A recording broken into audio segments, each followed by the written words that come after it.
ಮಾನ್ಯರೇ, ಭಾರತದ ಕಾಶ್ಮೀರ ರಾಜ್ಯದ ಬಲಗಾಂವದಲ್ಲಿ ನಡೆದ ಭಯೋತ್ಪಾದಕರ ಹೇಯ ಕೃತ್ಯ ಹಾಗೂ ಸಿಇಟಿ ಪರೀಕ್ಷೆಯ ಸಮಯದಲ್ಲಿ ಶಿವಮೊಗ್ಗ, ಬೀದರ್ ಮತ್ತು ಧಾರವಾಡ ಪರೀಕ್ಷಾ ಕೇಂದ್ರಗಳಲ್ಲಿ ವಿಪ್ರ ವಿದ್ಯಾರ್ಥಿಗಳ ಜನಿವಾರವನ್ನು ತುಂಡಿಸುವುದನ್ನು ಖಂಡಿಸಿ ಮೌನ ಪ್ರತಿಭಟನೆ.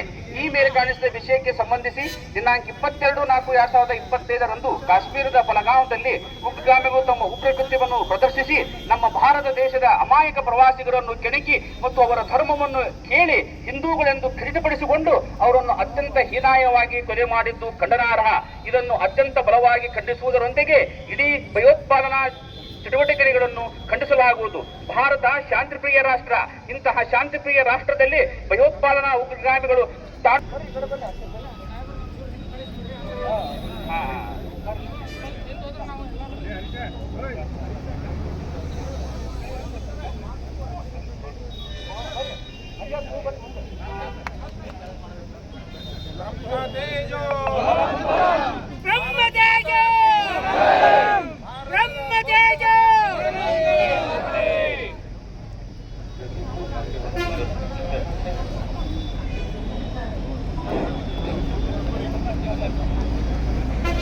ಇಲ್ಲಿ ನೆರೆದಂಥ ಯಾವತ್ತು ಅಖಿಲ ಕರ್ನಾಟಕ ಬ್ರಾಹ್ಮಣ ಮಹಾಸಭಾ ಧಾರವಾಡ ಜಿಲ್ಲಾ ಘಟಕದಿಂದ ಬಂದಂಥ ಎಲ್ಲ ಸದಸ್ಯರಿಗೂ ವಂದನೆಗಳು.